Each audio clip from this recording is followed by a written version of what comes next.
All right, I'm going to go into your workbook here and do Amazon. By the way, there's a lot of different sources for the information. Keep track of where you get the information because it's not going to match depending on the source you're in.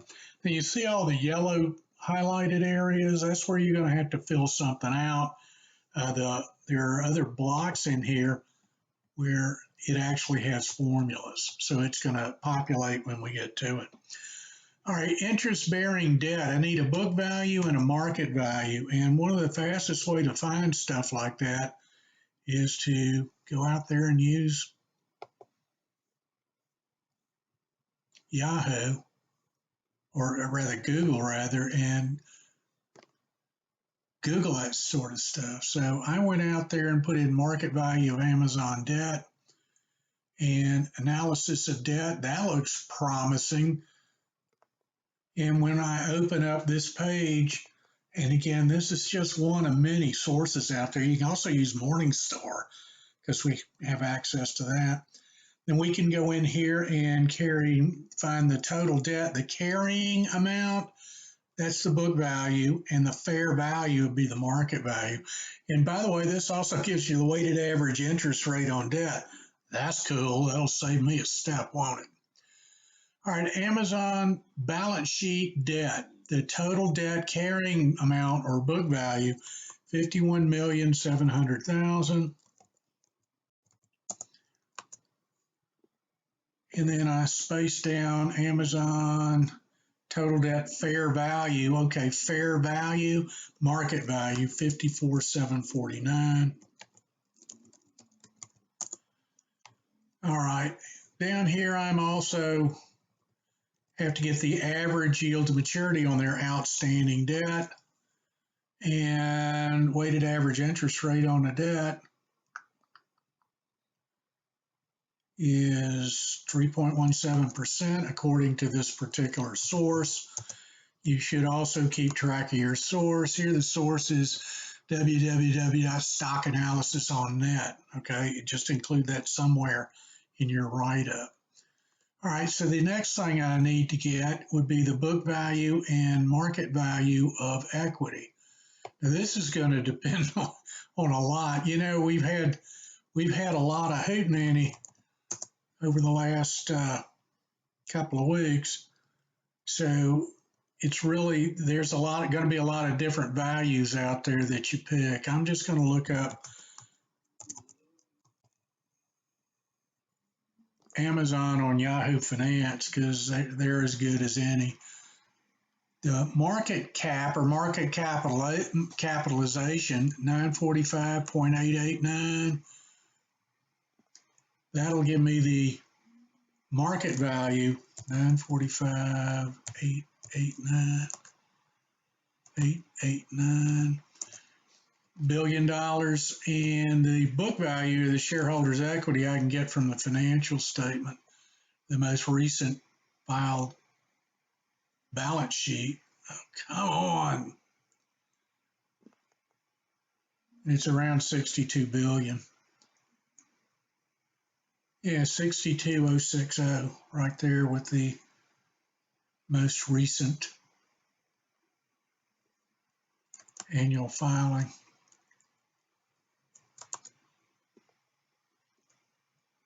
So 62060.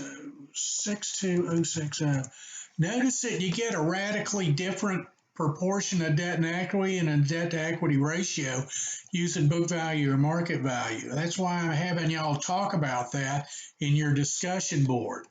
All right, according to your book and according to most other people, market value is more appropriate. This is one good example of why. All right, so the debt to equity ratio, marginal tax rate. One way to get the marginal tax rate or to get so I can see the income tax expense 2374 and the income tax, the taxable income 13976. So the marginal tax rate or the average tax rate would be equals 2374 divided by 13976 and about 17% is the average tax rate. That's probably close enough for government work. All right, risk-free rate on 10-year treasuries, I can look that up here in just about everywhere.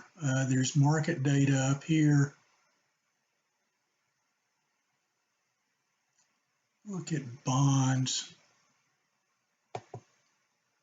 I use the 10-year as the risk-free rate. Some people say use a really short one. Some people say use a really long one. And I say use the 10-year, but you know, as long as you tell everybody what you're doing, nobody really cares. All right, about 0.75%.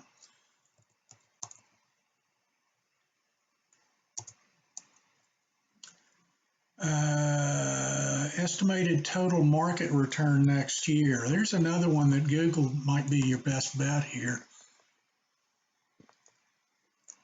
because this number changes a lot, and it's changed a lot in the last 2 years. Expected market return over next year.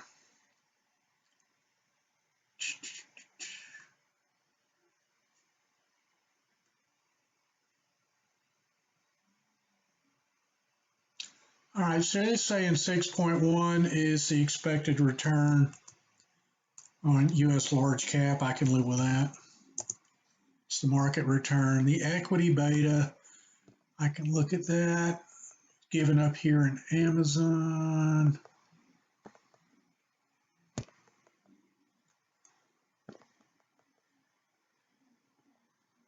I go to the Amazon summary. Now there's a lot of sources for the beta, and I think we looked at that earlier in the semester. So whatever number you choose, as long as you tell everybody where you got it, that's all that matters. We'll go with 1.54. Source for the beta, Yahoo Finance. All right, so the asset beta would be the equity beta. That'd be the equity beta divided by 1 plus the tax rate, or 1 minus the tax rate rather.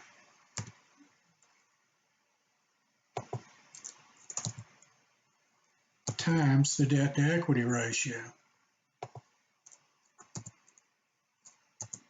Okay, and there ain't a whole lot of difference with them, and the reason is that they don't have any debt to speak of relative to equity.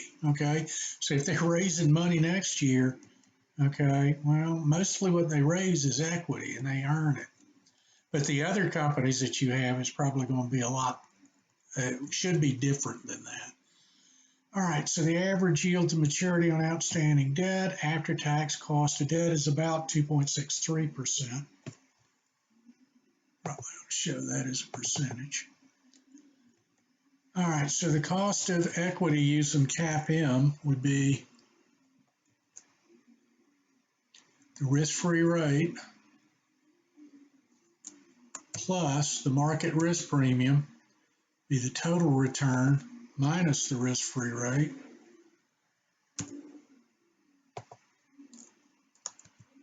times Amazon's beta. That's the CAPM cost of equity.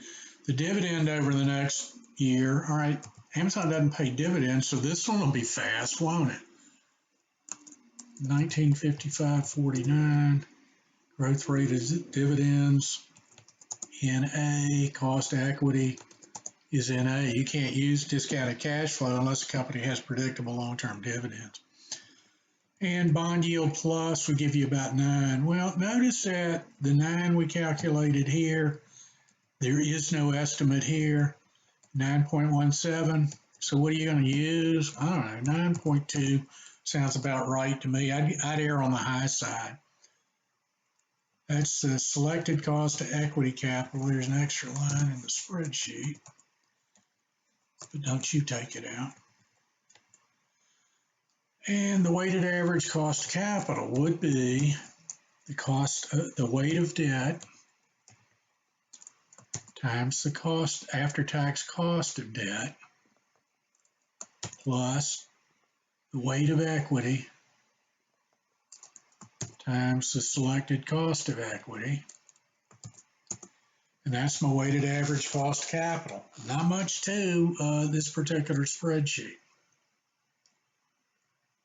Now, when you write up your stuff or you put your stuff in your discussion board, you need to mention where you got some of the data that you used to do all of this.